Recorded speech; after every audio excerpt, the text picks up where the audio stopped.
أعوذ بالله من الشيطان الرجيم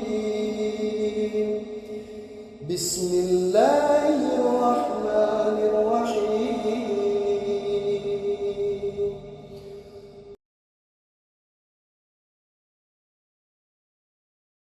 A'udzu billahi minasyaitonir rajim.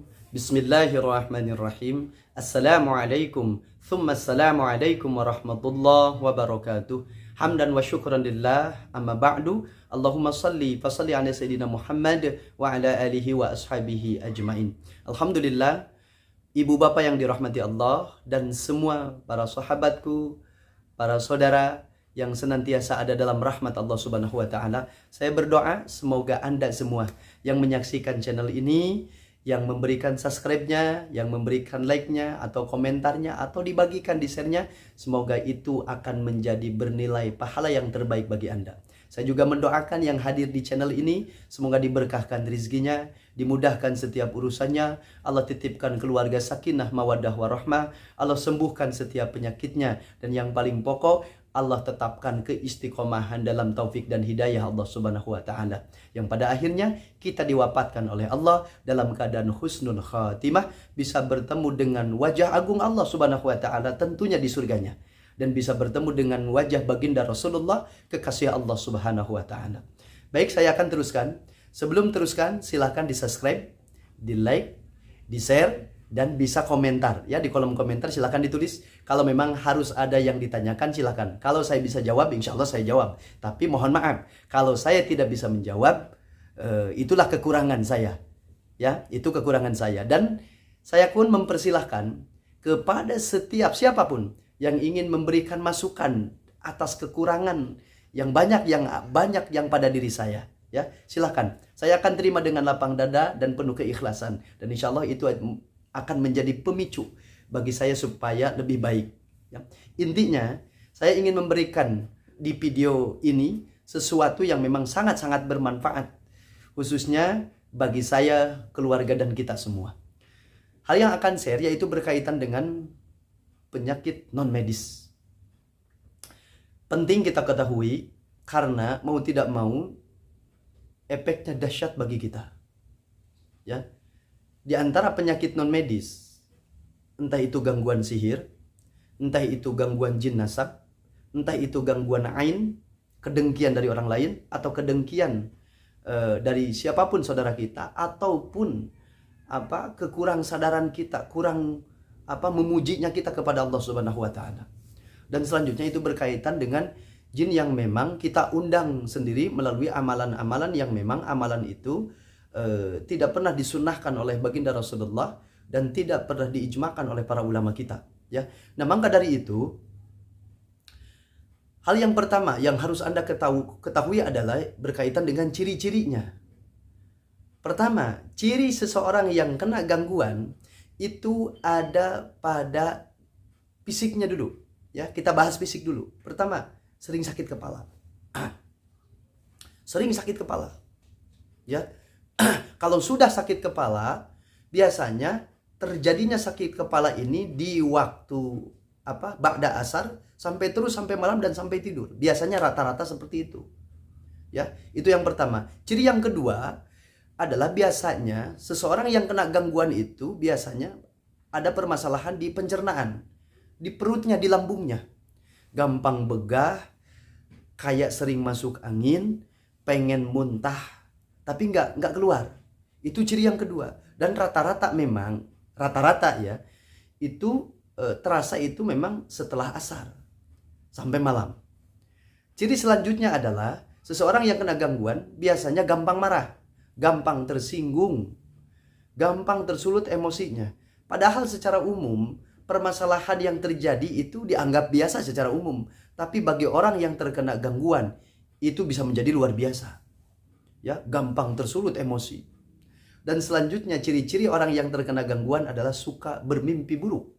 Dalam tidurnya suka mimpi buruk. Karena hakikat dalam mimpi itu terbagi ada 3 ya. Yang pertama, mimpi yang baik datang dari Allah. Yang kedua, mimpi yang buruk datang dari syaitan. Mimpi yang ketiga ada yang disebut dengan mimpi bunga tidur. Seseorang bermimpi, misalkan di waktu siang dia sedang mengerjakan sesuatu, maka terbawa ke dalam tidur. Itu yang disebut mimpi bunga tidur. Nah, mimpi yang memang terkena gangguan setan, inilah yang harus kita waspadai. Di antara ciri-ciri mimpi yang buruk, pertama, sering mimpi bertemu dengan seseorang yang sudah meninggal. Itu yang pertama. Ciri yang kedua, sering bermimpi sesuatu yang menakutkan. Sesuatu yang menakutkan. Di antaranya pun di sebagian ada ciri-ciri, yaitu seseorang misalkan mimpi terjatuh, mimpi datang ke tempat yang banyak airnya, atau mimpi-mimpi yang menjijikan. Itu sebagian dari mimpi buruk. Dan sebagian yang lainnya yaitu berkaitan dengan di dalam fisiknya gampang lemes, malas dalam beribadah, sama malas pun dalam bekerja. Itu sebagian dari gangguan, di antara gangguan jin. Nah, maka kalau kita sudah sadar ada sebagian gangguan itu di dalam diri kita, yuk mari kita praktek langsung bagaimana cara terapinya, bagaimana cara pengobatannya menurut baginda kita Rasulullah Shallallahu Alaihi Wasallam. Ya, hal yang pertama yang harus kita lakukan adalah bertobatlah. Karena dengan bertobat, setan tidak akan betah diam di dalam tubuh kita. Ya, setan yang nggak akan betah, pasti dia akan keluar dengan izin Allah Subhanahu Wa Taala. Apakah cukup dengan bertobat? Tidak. Maka harus kita naikkan levelnya. Yang kedua, setelah kita bertobat, carilah ilmu sebanyak-banyaknya. Ada pengajian di sekitar kita, datangi tempat pengajian itu. Karena di antara orang yang akan dibahagiakan oleh Allah Subhanahu Wa Taala, yaitu orang-orang yang Allah titipkan ilmu akhirat, yang pada akhirnya dia mengamalkannya, dan setelah diamalkan berbuah kemanisan iman dan berbuah keyakinan. Ini pun akan mendatangkan kesembuhan. Dan selanjutnya, kalau kita sudah melakukan dua perkara tadi, maka selanjutnya adalah ikuti sunnahnya Rasulullah Sallallahu Alaihi Wasallam. Nah, maka sebelum kita paham tentang sunnah-sunnah Rasulullah yang harus kita lakukan, ya, maka barang tentu hal yang kedua tadi, carilah ilmunya dulu agar kita paham tentang sunnah-sunnah Rasulullah. Ya, nah, kalau memang karena inti dari pengobatan baginda Rasulullah Sallallahu Alaihi Wasallam, yaitu intinya kita semakin dekat dengan Allah, intinya kita semakin memperbanyak zikir kita, semakin memperbanyak ketaatan kita kepada Allah Subhanahu Wa Taala. Itulah pengobatan yang sebenarnya. Ya, nah maka kita akan persingkat langsung supaya tidak terlalu panjang. Selanjutnya, sebelum tidur, tangan di depan mulut, bacakan Al-Ikhlas 3 kali, Al-Falaq 3 kali, An-Nas 3 kali, Al-Fatihah 3 kali, Ayatul Kursi 3 kali. Itu saja dulu. Ya, Ayatul Kursi 3 kali. Jadi ada 5 tadi, Al-Ikhlas, Al-Falaq, An-Nas, Al-Fatihah, dan Ayatul Kursi 3 kali dibaca.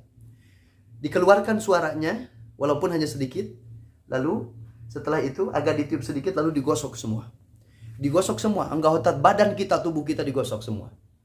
Ya. Kalau di waktu itu pengen muntah, maka teruskan dengan dzikir la ilaha illallah.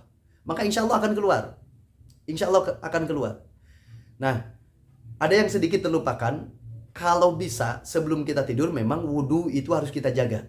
Ya, jagalah wudhu, atau kita punya wudhu sebelum tidur. Ya, ini alangkah lebih baik. Nah, setelah kita mengusap semua, itu yang disebut dengan ruqyah mandiri. Nah, efeknya biasanya pertama, ada yang maaf kalau kita buang air besar suka mencret. Nggak lama, paling 1-2 kali. Yang kedua, kadang ada suka gatal-gatal. Ya, itu pun nggak lama insya Allah. Nah, itu adalah proses mengeluarkan atau disebut dengan detoksifikasi, pengeluaran racun di dalam tubuh kita. Karena maaf, ruqyah ini bukan hanya berkaitan dengan hanya non medis saja, enggak, tapi medis pun dengan izin Allah Subhanahu Wa Taala bisa disembuhkan. Ya, itu di antara terapinya. Dan saya sarankan juga di antara terapi itu adalah dengan bersedekahlah, ya. kepada fakir, miskin, anak yatim. Yang lebih baik itu adalah saudara-saudara kita. Kalau memang ada di antara saudara kita yang memang dalam keadaan kekurangan, itu lebih baik. Ya, itu kurang lebihnya. Semoga bermanfaat.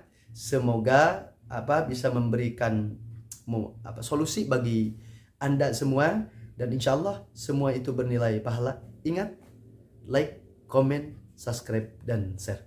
Terima kasih. Mohon maaf atas segala kekurangan. Sekali lagi, silahkan boleh dikoreksi, karena insya Allah saya terima dengan lapang dada dan penuh keikhlasan. Billahi fisabilil haq. Assalamualaikum warahmatullahi wabarakatuh.